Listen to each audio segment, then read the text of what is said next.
आज की कहानी आत्मसम्मान के ऊपर है कि आत्मसम्मान कितनी बड़ी चीज़ है। किसी ने बिल्कुल सत्य कहा है कि बर्तन खाली हो तो ये मत समझना कि सामने वाला कुछ मांगने आया है। हो सकता है कि सब कुछ बांट कर आया हो।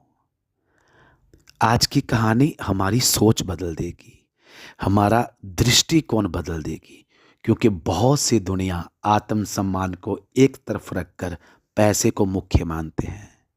तो आप सभी से प्रार्थना है, कृपया इस कहानी को जितना ज़्यादा हो सके उतना शेयर कीजिएगा। एक व्यापारी एक ऊंट खरीदने के लिए बाजार में गया। उस बाजार में उसे एक ऊंट बहुत पसंद आया और उस व्यापारी ने उस ऊंट को खरीद भी लिया। वो ऊंट को खरीदकर वापस घर पहुंचा। घर पहुंचते ही उसने अपने नौकर से कहा कि इस ऊंट को नहलाओ और तैयार कर दो। जैसे ही नौकर ऊंट को नहलाने से पहले उसकी पीठ से काठी उठाने लगा तो नौकर के हाथ में उस काठी में छिपे हुए एक थैली में से कुछ हीरे हाथ लगे। नौकर बहुत खुश हुआ।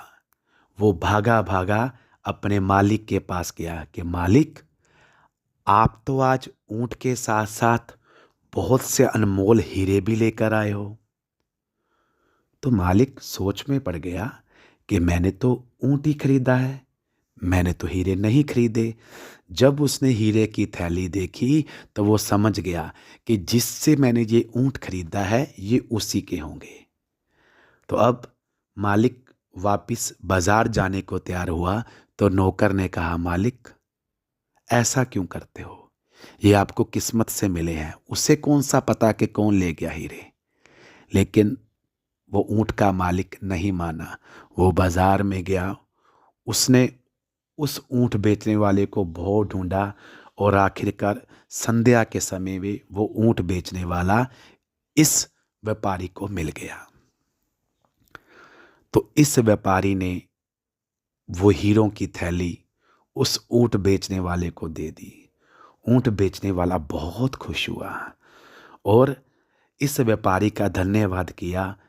उसे कहा कि मैं सुबह से इसको ढूंढ रहा हूं, आपका बहुत बहुत धन्यवाद कि आपने मुझे मेरी थैली वापस कर दी। तो खुशी के मारे, ईमानदारी से खुश होके उस ऊंट बेचने वाले ने उस व्यापारी को कहा कि मेरी आपसे विनती है कि आप इस हीरे की थैली में से कुछ हीरे ले लीजिए, ये आपकी ईमानदारी का इनाम होगा। तो व्यापारी ने कहा, नहीं, इन हीरों पर मेरा कोई अधिकार नहीं है, ये आपके हैं। तो जो ऊंट बेचने वाला था वो और खुश हुआ, वो और प्रसन्न हुआ। उसने फिर थोड़ा सा जोर देकर दोबारा कहा कि नहीं, मेरी इच्छा है कि आप इसमें से चलो एक हीरा ही ले लो। तो व्यापारी ने कहा, नहीं, मुझे एक हीरा भी नहीं चाहिए, मैंने पहले ही 2 हीरे रख लिए हैं। अब ऊंट बेचने वाले को थोड़ा गुस्सा भी हुआ, मन में नाराजगी भी आई कि अभी तो कह रहा था कि मैंने कोई हीरा लेना नहीं है और अब कह रहा कि 2 हीरे मैंने पहले ही रख लिए, वो भी बिना पूछे। तो ऊंट बेचने वाले के मन में शंका हुई। उसने क्या किया, थैली को खोला और हीरे गिनने शुरू किए। जैसे ही उसने हीरे गिने तो देखा इसमें से तो एक भी हीरा कम नहीं है। तो ये कैसे कह रहा है कि मैंने 2 हीरे रख लिए? तो ऊंट बेचने वाले ने व्यापारी से पूछा कि आप कह रहे हो कि मैंने 2 हीरे रख लिए, लेकिन मेरी थैली में से तो एक भी कम नहीं है, तो आप कौन से हीरों की बात कर रहे हो? तो व्यापारी ने बहुत सुंदर उत्तर दिया। कह रहा, मैंने 2 हीरे रखे हैं, एक आत्मसम्मान का और दूसरा ईमानदारी का। इन हीरे से जैसा कोई हीरा और दुनिया में नहीं है। ऐसा कीमती हीरा कहीं मिलने वाला भी नहीं है। तो ऊंट बेचने वाला बहुत शर्मिंदा हुआ और साथ ही सोच में पड़ गया कि दुनिया के अंदर अगर सभी जगह आत्मसम्मान और ईमानदारी की बात हो तो हमारी दुनिया ही बदल जाएगी। धन्यवाद।